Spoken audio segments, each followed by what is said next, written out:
শিশুর জ্বর কমাতে কোন সিরাপ সবচেয়ে কার্যকর? এটি একটি গুরুত্বপূর্ণ প্রশ্ন। জ্বর কমাতে শিশুর জন্য কোন ওষুধ বা সিরাপ সবচেয়ে ভালো? বাংলাদেশে শিশুদের জ্বর কমাতে মূলত 4টি সিরাপ বেশি ব্যবহার করা হয়: নাপা, এইচ, ফাস্ট এবং রেনোভা। এসব সিরাপের প্রধান উপাদান থাকে প্যারাসিটামল, যা জ্বর ও ব্যথা কমায়। নাপা একটু তেতো, শিশুরা খেতে চায় না অনেক সময়, কিন্তু খাওয়ার 30 থেকে 40 মিনিটের ভিতরে কাজ শুরু করে। বাংলাদেশের সবচেয়ে সহজলভ্য, ডাক্তাররাও বেশি রিকমেন্ড করেন।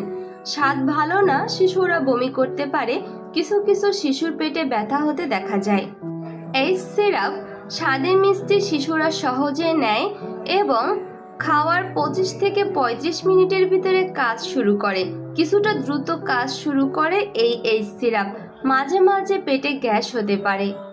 ফাস্ট সিরাপ স্ট্রবেরি ফ্লেভার অনেক শিশুর পছন্দ। খাওয়ার 20 থেকে 30 মিনিটের ভিতরেই কাজ শুরু করে। সবচেয়ে দ্রুত কাজ করে ফাস্ট সিরাপ। দ্রুত কাজ শুরু করে এবং সেই সাথে বাচ্চারা সহজে খায়। কিছু ক্ষেত্রে খাওয়ার পর শিশুর ঘুম ঘুম ভাব হয়। রেনোভা সহজ ও নরম স্বাদ অনেক শিশুর কাছে ভালো লাগে। খাওয়ার 30 থেকে 40 মিনিটের ভিতরেই এটি কাজ করে। ডায়াবেটিক শিশুদের জন্য খুবই উপযোগী, পার্শ্ব প্রতিক্রিয়াও খুবই কম। খুব ছোট শিশুদের ক্ষেত্রে ডোজ ভুল হলে ঝুঁকি হতে পারে।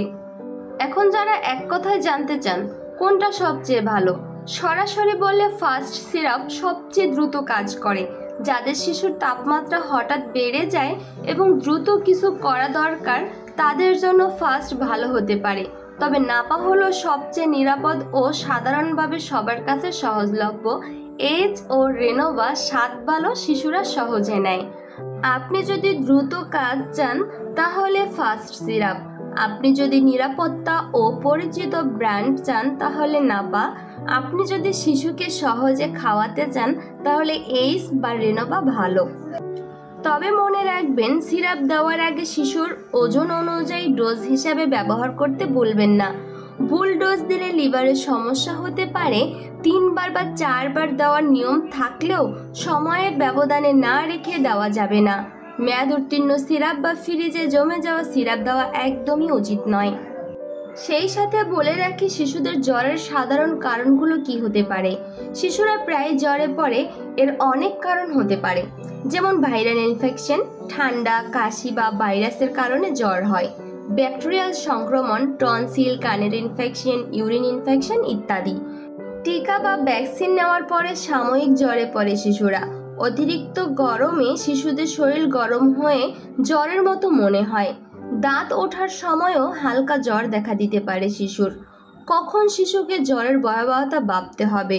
জ্বর যদি 48 ঘন্টার বেশি স্থায়ী হয়, জ্বর যদি 39 ডিগ্রি সেলসিয়াস এর বেশি হয়, খিঁচুনি বা হাত পা শক্ত হয়ে যাওয়া, শিশুর চোখে পানি নেই, মুখ শুকিয়ে যাচ্ছে, প্রস্রাব কমে যাচ্ছে, বারবার বমি হচ্ছে, শিশু অস্বাভাবিকভাবে ঘুমিয়ে যাচ্ছে, ডাকে সাড়া দিচ্ছে না, এসব ক্ষেত্রে কোনো সিরাপ না দিয়ে দ্রুত চিকিৎসকের পরামর্শ নিতে হবে।